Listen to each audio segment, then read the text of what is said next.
Vote পরবর্তী সন্ত্রাস কিছুতেই পিছু ছাড়ছে না কোচবিহার জেলায়। লোকসভা নির্বাচনের ফল ঘোষণার পর থেকে জেলার বিভিন্ন প্রান্তে বিরোধীদের বাড়িঘর ভাঙচুর, লুটপাটের অভিযোগ তৃণমূল আশ্রিত দুষ্কৃতীদের দিকে। শনিবার তুফানগঞ্জের অন্দরান ফুলবাড়ি 1 নম্বর গ্রাম পঞ্চায়েত কার্যালয়ে তালা মারাকে কেন্দ্র করে উত্তেজনা ছড়ায় এলাকায়। মারধর করা হয় বিজেপির মণ্ডল সভাপতিকে। জাতীয় সড়কে দুটি মালবাহী লরির মুখোমুখি সংঘর্ষে জখম হলো 3 জন। ঘটনাটি ঘটেছে শিলিগুড়ির খড়িবাড়ির পানি ট্যাঙ্কি সংলগ্ন গন্ডগোল জোতের 327 নম্বর জাতীয় সড়কে। জানা গিয়েছে, শনিবার গভীর রাতে শিলিগুড়ি বিহারগামী 327 নম্বর জাতীয় সড়কে দুটি লরির মুখোমুখি সংঘর্ষ ঘটে। লরির সামনের অংশটি দুমড়ে মুচড়ে যায়। লরির ভেতরেই আটকে থাকে লরির চালক এবং খালাসিরা। স্থানীয়রা আওয়াজ শুনে ছুটে এসে উদ্ধার কাজ শুরু করে। পরে খবর পেয়ে ঘটনাস্থলে পৌঁছায় খড়িবাড়ির পানি ট্যাঙ্কি ফাঁড়ির পুলিশ এবং নকশালবাড়ি দমকলের কর্মীরা। তরল নাইট্রোজেন এবং হিমায়িত গোবীজ ভর্তি 15টি কন্টেনার আটক করল গাজলের প্রাণী সম্পদ বিকাশ বিভাগ। এই তরল নাইট্রোজেন এবং হিমায়িত গোবীজ বেআইনিভাবে আনা হয়েছিল গাজলে। পরে গাজল থানার পুলিশের হাতে সেগুলি তুলে দেওয়া হয়। এই বিষয়ে প্রাণী সম্পদ বিকাশ বিভাগের তরফে গাজল থানায় লিখিত অভিযোগ দায়ের করা হয়েছে। পাটনা থেকে এই সমস্ত গোবীজ বেআইনিভাবে বিক্রি করার জন্য নিয়ে আসা হয়েছিল গাজলে। পথ দুর্ঘটনায় মৃত মহিলা, আহত স্বামী এবং পুত্র। শনিবার সন্ধ্যায় ঘটনাটি ঘটেছে রায়গঞ্জ থানার মহাদেবপুর এলাকায়। মৃতের নাম শেফালী বর্মন। স্বামী এবং পুত্রের সাথে বাবার বাড়ি যাচ্ছিল মহিলা। পথে একটি ছোট যাত্রীবাহী গাড়ির ধাক্কায় মৃত্যু হয় তার। রবিবার রায়গঞ্জ মেডিকেল কলেজ ও হাসপাতালে দেহের ময়নাতদন্ত করা হয়। গঙ্গার ঘাটে ভূতনাথ মন্দিরে পুজো দিতে গিয়ে গাড়ি সহ তলিয়ে যেতে বসেছিল একজন। গাড়ির জানলা ভেঙে বের করা হয় একজনকে। এরপর গাড়ি তোলার জন্য পুলিশের তরফে ক্রেন নিয়ে আসা হয়। নামানো হয় ডুবুরিও। আনুমানিক প্রায় 4 ঘন্টার চেষ্টায় গাড়িটিকে গঙ্গা বক্ষ থেকে তোলা সম্ভব হয়েছে। নিশ্চিত মৃত্যুর হাত থেকে বাঁচানো সম্ভব হয়েছে একজনকে। রাজ্যের পুর ও নগর উন্নয়ন মন্ত্রী তথা কলকাতা কর্পোরেশনের মেয়র ফিরহাদ হাকিম আবারও মনে করালেন মমতা বন্দ্যোপাধ্যায়ের সেই বদলের ডাক। লোকসভা নির্বাচনের পর চেতলা 82 নম্বর ওয়ার্ডের কাউন্সিলর এবং কলকাতা মেয়র ফিরহাদ হাকিম 82 নম্বর ওয়ার্ডের লোকেদের বাড়ি বাড়ি গিয়ে গোলাপ ফুল দিয়ে ধন্যবাদ জানালেন স্থানীয়দের। বদলা নয়, বদলের বাংলার ডাক দিয়েছিলেন মমতা বন্দ্যোপাধ্যায়। 2011 নির্বাচনে বাংলা থেকে বামেদের সরিয়ে রাজ্যে নয়া সরকার গড়েছিলেন তৃণমূল সুপ্রিমো মমতা বন্দ্যোপাধ্যায়।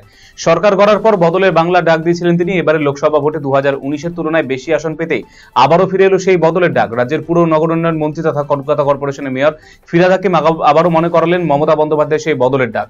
লোকসভা ভোটের পর চেতলা 82 নম্বর ওয়ার্ডের কাউন্সিলর এবং কলকাতা মেয়র ফিরহাদ হাকিম 82 নম্বর ওয়ার্ডের লোকেদের বাড়িতে গিয়ে গোলাপ ফুল দিয়ে স্থানীয়দের ধন্যবাদ জানিয়েছেন। বৃদ্ধ বয়সে শান্তির বার্তা নিয়ে পায়ে হেঁটে হজের উদ্দেশ্যে চলেছেন এক বাংলাদেশি নাগরিক। বাংলাদেশ থেকে ভারতে প্রবেশ করেছেন 72 বছর বয়সী আয়ুব আলী। রবিবার তিনি রায়গঞ্জ ছটপড়ুয়া এলাকায় উপস্থিত হন। তাকে ফলের রস এবং বিস্কুট খাইয়ে অভ্যর্থনা জানান এলাকার মানুষ। তিনি জানিয়েছেন, এবারে পদব্রজে তিনি চলেছেন সৌদি আরবের উদ্দেশ্যে। ভারত থেকে পাকিস্তান, আফগানিস্তান হয়ে পৌঁছাবেন মক্কায়। সকলের সহযোগিতা পেয়ে তিনি আপ্লুত। বাঙালির শ্রেষ্ঠ উৎসব দুর্গাপুজো। সেই উৎসবের এখনো বাকি কয়েকটা সময়, কিন্তু এখন থেকে উৎসব শুরু করে দিয়েছেন 71 পল্লী বৈশাখী সর্বজনীন দুর্গোৎসব কমিটির সদস্যরা। রবিবার খুঁটি পুজোর আয়োজন করা হলো এক আড়ম্বর পরিবেশে। মহিলা দ্বারা পরিচালিত এই পুজো এবারে পা রাখতে চলেছে 58তম বর্ষে। পাড়ার মহিলা এবং মহিলা ঢাকিদের উপস্থিতি অনুষ্ঠিত হয় এই খুঁটি পুজো। এই দিনে খুঁটি পুজোয় ব্যতিক্রমী দৃষ্টান্ত স্থাপন করে অনুষ্ঠানে হাজির করানো হয় পোষ্যদের। মানিকতলা উপনির্বাচনে তৃণমূল কংগ্রেসের পক্ষ থেকে প্রার্থী করা হয়েছে সুপ্তি পাণ্ডেকে। রাজ্যের প্রাক্তন মন্ত্রী সাধন পাণ্ডে স্ত্রীর নামে প্রার্থী পদে ছাড়পত্র দিয়েছে তৃণমূল সুপ্রিমো মমতা বন্দ্যোপাধ্যায়। তার নির্বাচনী এজেন্ট করা হয়েছে অনিন্দ রাউতকে এবং আহ্বায়ক করা হয়েছে কুণাল ঘোষকে। 2022 সালে ফেব্রুয়ারি মাসে প্রয়াত হন মানিকতলা দীর্ঘদিনের বিধায়ক সাধন পাণ্ডে। পশ্চিমবঙ্গ তৃণমূল কংগ্রেস নমশূদ্র উদ্বাস্তু সেলের রাজ্য চেয়ারম্যান রঞ্জিত সরকারের উদ্যোগে ভোট পরবর্তী সাংগঠনিক সভা অনুষ্ঠিত হল মালদার গাজলের আদিনায়। রবিবার সংগঠনের বিভিন্ন জেলা সভাপতি, সম্পাদক এবং রাজ্য কমিটির সদস্যদের নিয়ে এই সভার আয়োজন করেন সংগঠনের রাজ্য চেয়ারম্যান রঞ্জিত সরকার। লোকসভা ভোটে যেখানে খারাপ ফল হয়েছে সেখানকার নেতৃত্বকে নিয়ে পর্যালোচনা করা হয়। এছাড়াও আসন্ন 4 বিধানসভার উপনির্বাচনে তৃণমূল প্রার্থীদের জয়ী করার বিষয়েও আলোচনা করা হয়। বেআইনি মদের ঠেক বন্ধের দাবিতে রাজ্য সড়ক অবরোধ করে বিক্ষোভ দেখালেন মহিলারা। রবিবার এই ঘটনায় উত্তেজনা ছড়িয়ে পড়ে মালদার হরিশ্চন্দ্রপুর থানার তিলডাঙ্গি গ্রামে। খবর পেয়ে ঘটনাস্থলে ছুটে আসেন হরিশ্চন্দ্রপুর থানার পুলিশ কর্মীরা। পুলিশি আশ্বাসে মহিলারা বিক্ষোভ তুলে নেন।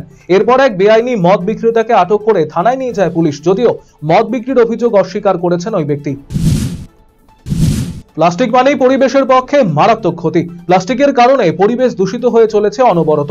বিশেষ করে ক্যারি ব্যাগ ব্যবহার বন্ধ করতে সরকারি বেসরকারি ভাবে চলছে প্রচার অভিযান। এই পরিস্থিতিতে কোন পথে সমস্যার সমাধান সম্ভব তা নিয়ে ভাবছে পৌরসভা। রায়গঞ্জ পুরসভার প্রশাসক সন্দীপ বিশ্বাস জানিয়েছেন, একবার দুবার নয়, একাধিকবার পৌরসভা অভিযান চালিয়েছে। মানুষকে আরো সচেতন হতে হবে। এর জন্য সর্বস্তরের মানুষের কাছে সহযোগিতা চাইছেন পৌর প্রশাসক। তিনি জানিয়েছেন, এবারে শেষ পর্যায়ে সতর্ক করা হচ্ছে, আগামীতে আইনত পদক্ষেপ গ্রহণ করা হবে। বিজেপি করার অপরাধে গ্রাম পঞ্চায়েতের উপপ্রধান সহ বেশ কয়েকজন বিজেপি কর্মীকে সামাজিক বয়কট করে দেওয়ার অভিযোগ উঠল তৃণমূলের বিরুদ্ধে। যদিও সমস্ত অভিযোগ অস্বীকার তৃণমূল নেতৃত্বের। ঘটনাটি ঘটেছে তুফানগঞ্জ 1 নম্বর ব্লকের নাটাবাড়ি 1 নম্বর গ্রাম পঞ্চায়েতের ধোপগুড়ি এলাকায়। এ ব্যাপারে বিস্তারিত জানিয়ে তুফানগঞ্জ মহকুমা শাসকের কাছে লিখিত অভিযোগ দায়ের করা হয়েছে। এই বিষয়ে কোচবিহার জেলা তৃণমূল কংগ্রেসের চেয়ারম্যান গিরীন্দ্রনাথ বর্মন জানিয়েছেন, জেলায় এরকম ঘটনা কোথাও নেই, আমাদের সঙ্গে তারা যোগাযোগ করুক, তাদের আমরা মর্যাদা রক্ষা করব। গাজলের শ্রী চৈতন্য অনাথ শিশু সেবাশ্রমের ছেলেমেয়েদের ঘুরে দেখানো হলো মালদা জেলার ঐতিহাসিক স্থান রামকেলির মেলা। এছাড়াও গৌড়ের ঐতিহাসিক স্থানগুলিও ঘুরে দেখানো হয় তাদের। গাজলের রাধাকৃষ্ণ গৌরাঙ্গ মহাপ্রভু ভক্ত সংঘ এবং শ্রী চৈতন্য অনাথ শিশু সেবা আশ্রমের যৌথ উদ্যোগে এই ভ্রমণের ব্যবস্থা করা হয়। এতে বেশ খুশি অনাথ আশ্রমের আবাসিকেরা। বিশিষ্ট নাট্য ব্যক্তিত্ব মন্মথ রায়ের 125তম জন্মদিন পালন করল বালুরঘাট পুরসভা। রবিবার তার নামাঙ্কিত নাট্য এবং সংস্কৃতি চর্চা কেন্দ্রে অবস্থিত মন্মথ রায়ের আবক্ষ মূর্তিতে ফুল এবং মালা দিয়ে শ্রদ্ধা জানান পুরসভার চেয়ারম্যান অশোক কুমার মিত্র। উপস্থিত ছিলেন অন্যান্য জনপ্রতিনিধি এবং পৌরসভা কর্তৃপক্ষ। একাঙ্ক নাটকের জনক ছিলেন বালুরঘাটের মন্মথ রায়। প্রত্যেক বছর 16 জুন তার জন্মদিবস উদযাপন করা হয়। আজও দিনটি যথাযথ মর্যাদায় পুরসভার তরফ পালন করা হলো। পরপর দুটি দোকানে চুরির ঘটনায় চাঞ্চল্য মালদার মানিকচকের এনায়েতপুর বাজারে। দোকানের চাল ভেঙে চুরি করে চম্পট দিল দুষ্কৃতীরা। দুই দোকানের মালিকেরা জানিয়েছেন, রবিবার দোকান খুলতে চুরির বিষয়টি নজরে আসে তাদের। দোকান দুটি থেকে নগদ অর্থ সহ লক্ষাধিক টাকার জিনিসপত্র নিয়ে চম্পট দিয়েছে দুষ্কৃতীরা। এমন ঘটনায় আতঙ্কিত স্থানীয় বাসিন্দা থেকে শুরু করে ব্যবসায়ীরা। গোটা ঘটনার ইতিমধ্যেই তদন্ত শুরু করেছেন পুলিশ কর্মীরা। রবিবার সকালে কলকাতার এক বেসরকারি হাসপাতালে অপারেশনের জন্য ভর্তি হয়েছিলেন ডায়মন্ড হারবারের সাংসদ তথা তৃণমূল কংগ্রেসের সর্বভারতীয় সাধারণ সম্পাদক অভিষেক বন্দ্যোপাধ্যায়।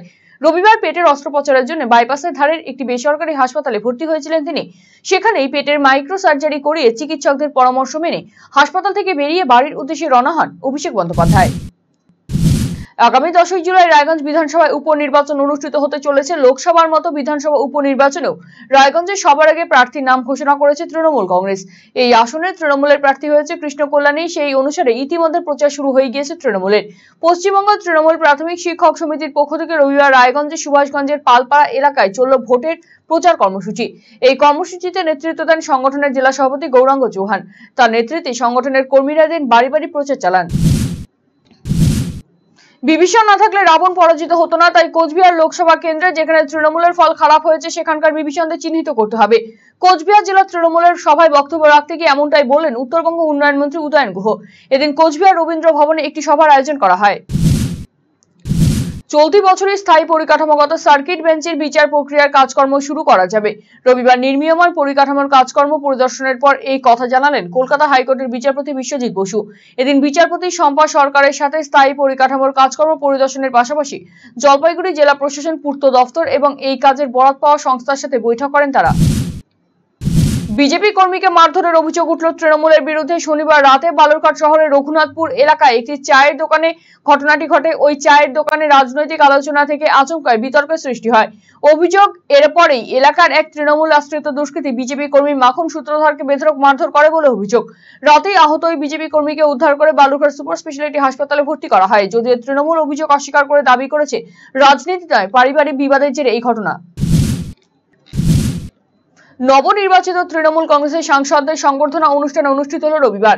এদিন কোচবিহার রবীন্দ্র ভবনে একটি অনুষ্ঠানের আয়োজন করা হয়, যেখানে উপস্থিত ছিলেন উত্তরবঙ্গ উন্নয়ন মন্ত্রী উদয়ন গুহ, তৃণমূল কংগ্রেসের জেলা সভাপতি অভিজিৎ দেব ভৌমিক, কোচবিহার পৌরসভার চেয়ারম্যান রবীন্দ্রনাথ ঘোষ সহ বিভিন্ন নেতা নেত্রী, ব্লক স্তর থেকে শুরু করে অঞ্চলের নেতাকর্মীরা।